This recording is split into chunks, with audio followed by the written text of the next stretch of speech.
So I got my Thai citizenship and I said I'd make a video about how I did it. However, this video is going to really underdeliver. I put up a video on my Instagram of me holding my passport and it was weird. So I got like 600,000 views on that, and then someone shared it to Twitter or X. Got like 1.9 million views, and then like 4 or 5 news stations picked it up and a bunch of news channels wanted to interview me. And whilst, more than 99% of the feedback was really, really positive, there was some weird feedback, like some white girl was being racist to me, which I found interesting. And then like some people were threatening me, like someone wanted to fight me. Oh, obviously I was terrified. I was so scared. I didn't know what to do myself. Now, all jokes aside, it was kind of weird. And even in that video when I said like, don't ask me about certain things about your specific situation, the amount of people asking to like pay me to be an agent for them, it's just like, it was such a headache. So instead of doing what I was initially planning on doing, and I'm kind of sorry, but I'm not about this, I'm not going to go into loads of detail, loads of B-roll and graphics and things. That's just not what I'm going to do anymore, because I don't stand to gain anything from this. And whilst that sounds selfish, yeah, life is I'm going to be a little bit selfish here. So instead what I'm going to do is I'm going to kind of like breeze over what the process was, and then I'll kind of touch on 1 or 2 of the things that I think is most difficult for most people going through the process. So without further, oh, by the way, I'm also going to switch off the comments just because like I don't want to deal with weirdos. And by the way, just to, on a side note, like 99% of you, if you're watching this, you're awesome. And I really appreciate you watching my content and things. This channel's not monetized yet, and I just can't bother to deal with that subset of weirdos. Okay, all right, let's get into it. So basically, I decided I wanted to get my citizenship. And I did what everyone does, right? I went online and I started joining some groups, and whether it's Facebook or, certain, groups online and things like that, boards and posts and things. And it just seemed like everyone really knew exactly what they were talking about. Like everyone was super, super sure, and they were all kind of like disagreeing with each other. But no one really knew, and it's kind of weird. And it reminded me of when I went to get my driving license and everyone's giving me advice about it. Turns out that no one really knew what they were talking about. And when I went in there myself, it was actually a little bit more simple than people had led me to believe. So what I did, I went straight into the naturalization office, which in Thai is Santiban, which is over by it's at the General Police Station in Siam. And I just said, my name's Mark Abbott. I've been in Thailand this long, employment this long, married this long. Do I qualify for my citizenship? And he said, yeah, you do. So he gave me a piece of paper and it says, it's just all the documents you got to collect. And that's a lot of documents. So I'm not going to go through all the documents because I can't remember them all right now. And again, if the response on that other one wasn't so weird, I would have gone through this in much more detail, but there you go, that's life. So you're going to go through it. I think some of the more difficult ones to get are things like I'm going to be 40 years old this year. Getting my certificates of my education was a little bit, that was a bit challenging, but for me it wasn't that difficult because I had to use them a few years ago for something else. So it wasn't that difficult, but for a lot of people, that's going to be really tricky because, graduated like 20 years ago. You got to get that and then get a comparison done at the Ministry of Education. That's a bit of a hassle. But I think the real tough one here is 5 years of back paid tax. That was, for me, relatively simple in the sense that I've been in the same company for, 10 years. But for a lot of people, that's going to be really, really difficult. I felt really bad asking the accounts and legal department to get that. And thank you to the accounts and legal department for getting me that. You're all awesome. I love you so much. Thank you very much. That's quite difficult. And I think for most people, that's probably going to be really one of the most troublesome, I want to say troublesome, the most difficult part, because some people might, they might be in between jobs at some point in the 5-year period where there's like a month or 2 missing, or they go to another country and there's something going on where that can become a bit of a problem. For me, there wasn't a problem there. And once you've got all your documents together, you have some interviews. There's a bunch of interviews. So there's an interview with your wife. There's interviews with 2 character references. Basically people who just say that you're a stand-up person. I brought in 2 of my friends. They come from good families and whatnot, but I didn't try to flex with military generals and chairmen of companies and things like that. And I'm not saying you shouldn't try to flex. I just didn't want to. So went in there, and they also, during this period here, you have to do a test. Now this test is like a multiple choice question, and you can do it with your wife. It's 10 questions, and this is what's interesting. It's a little bit like the driving license. Again, it's like most of the questions are really simple. Like I think one of the questions on mine was how many borders, how many countries does Thailand border? It's very simple. How many provinces does Thailand have? Again, very simple. But then there are a couple that throw you off. So one of them is, what is the name of the current Minister of Interior? And that can be a little bit difficult. So obviously you should prepare before you go in for this. And then there are some that seem simple, but then you think about them. You know, how old are Thai people when they get their ID card for the first time? Is it 9 years old, 12 years old, 15 years old, 18 years? That's actually quite true. And if you're living with a Thai person, ask them and watch them. A lot of the time they'll be like, I don't really know. So like, that's quite difficult. Anyway, when you're going through this process, you're effectively collecting points. A lot of the points go towards the amount of tax and the sort of, that you've paid over the last 5 years. How old you are, you get points for that. You're presentable. Obviously you should be going to government offices in Thailand, wearing a suit and tie and all that, presenting yourself very well, being very polite. There are points on, whether you've got the house registration, the yellow book, because I didn't go for my permanent residency. I went straight for my citizenship.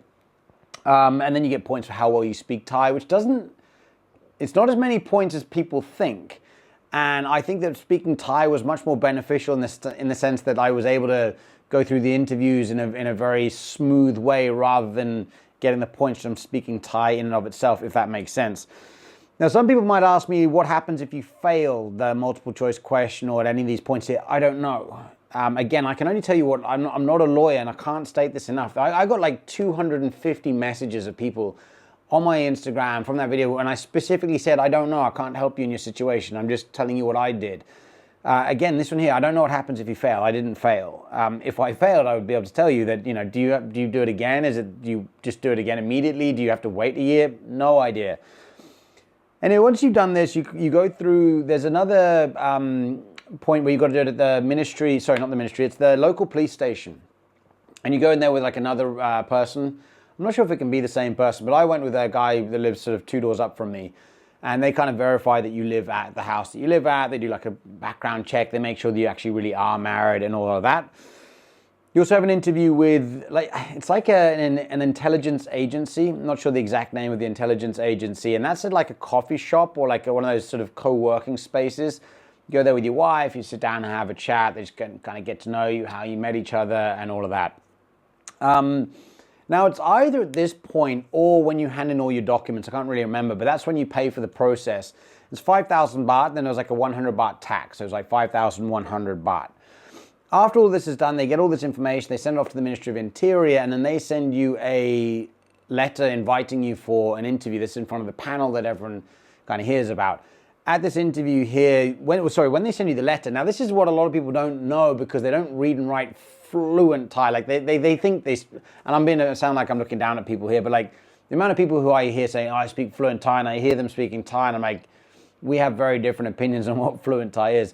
So a lot of people go through an agency or someone is reading these documents on their behalf. I did this whole process myself. So when they sent me the letter to my house inviting me to the Ministry of Interior with my wife, there were 2 boxes to tick. One of them was to sort of check for why you want to naturalize as to become a Thai citizen. The second one was to check your capacity for understanding the Thai language. In brackets, they had singing the national anthem and or the royal anthem or Santern Prat Barami. Now for me, they didn't tick that second box because throughout the entire process, my fluency was very, very apparent. And I've heard people saying, yeah, but I'm fluent too. But when I hear them speaking Thai, I don't know. But maybe they do sometimes tick it. I don't know. They didn't tick that for me, so I didn't have to sing the national anthem and or the royal anthem. Anyway, I went into the panel.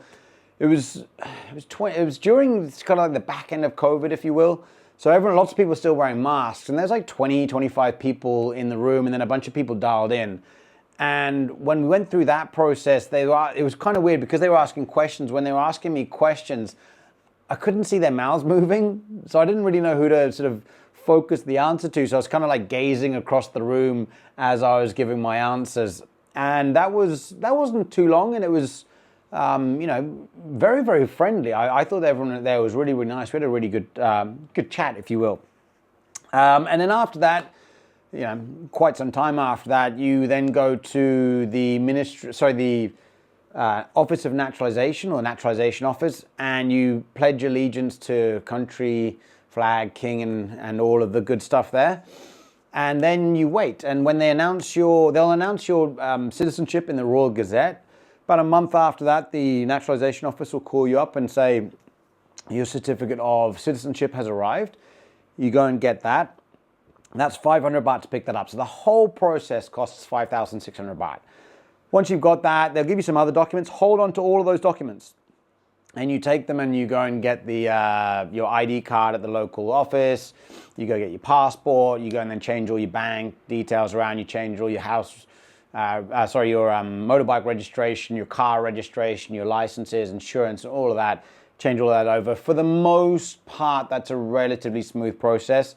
For some private companies that are not, they're not government institutions, they don't really know how to do that, but a lot of the government institutions are kind of okay with doing that. Now, I thought I'd kind of talk about quickly, so I've obviously covered, roughly what the process is, how much it costs is 5,600 baht. And also I thought I'd talk about like what I think is most difficult and what I found, personally what I found relatively easy, and also my advice. So I think that the hardest part for most people is going to be the tax. Again, I've already said that. I think most people is going to be the tax. For me, the hardest part was not knowing when the next stage was, because what they would do is after, so it took me just like 2.5 years or so. And I think that, you do something at like a stage and then you say to them, they'll say to you, we'll be in touch, we'll call you. And you're like, okay, cool, when? Because you kind of want to know. And they're like, we'll call you. Now, they're not trying to be rude or anything. They don't know, because there's so many government bodies that are involved in this, so many government departments involved in this. They're not entirely sure when they're going to be able to get in touch with you. So for like 2.5 years, I was a cold call salesman's dream. I was picking up the phone every time, picking it up. Hi, are you interested in marketing on? No, I'm not. Hi, are you interested? No, I'm not. But for like 2.5 years, because I was always picking up the phone. So for me, not knowing when the next stage was quite difficult, because I didn't want to miss out, and I didn't want to, put any travel plans in for something that was quite important. I also didn't want to phone and sort of hassle them, because I didn't want to be annoying. But on the same point, I wanted them to know that if there are any supporting documents to help sort of, bolster my case for becoming a Thai citizen, please give me a call. I'm more than willing to go above and beyond. So just trying to kind of find that balance. I think the tip, it's kind of the main tip, I guess, about what I would recommend if someone wants to get their Thai citizenship. Throughout the whole process, one thing felt abundantly clear, and it was they wanted people who absolutely love this country, love the people, have embraced the culture, and want to be a part of this country moving forward. And I think and over the course of all these interviews and things, it'll become abundantly clear whether that's who you are, or you're just trying to do this for convenience, you're bored of doing visa runs, or you're bored of, whatever it is. That's kind of what the whole process felt like, which is why when people ask me about how important speaking Thai was, as far as the actual raw points you get through the process, I don't think it's that much. But the fact that it just showed how much you've embraced the culture, I think that's really where it carried the most amount of weight. So my advice would be, if you want to go for your citizenship, really make sure this is something that you want. Like, this is your home. Like, this is the place that you love. This is the place that you want to be. And that'll shine across. And anyway, that's the process I went through. Again, I kind of apologize, and I don't apologize. I switched off the notifications, and this video is going to not be nearly as much detail as it was initially going to be, but there you go. That's life, and that is social media, the very small minority of people ruining it for the majority. But other videos I will have notifications on. I will do more videos about the language, the culture, things like Muay Thai. So you can check that out. Please click subscribe and follow, all that goodness. I've also got my Instagram up, which has probably been popping up. If I've done this in the editing properly, it should be popping up to get you to follow my Instagram as well, where I have sort of fitness content, Muay Thai content, as well as Thai culture and language content. Anyway, have a good day, everyone, and I'll see you next time.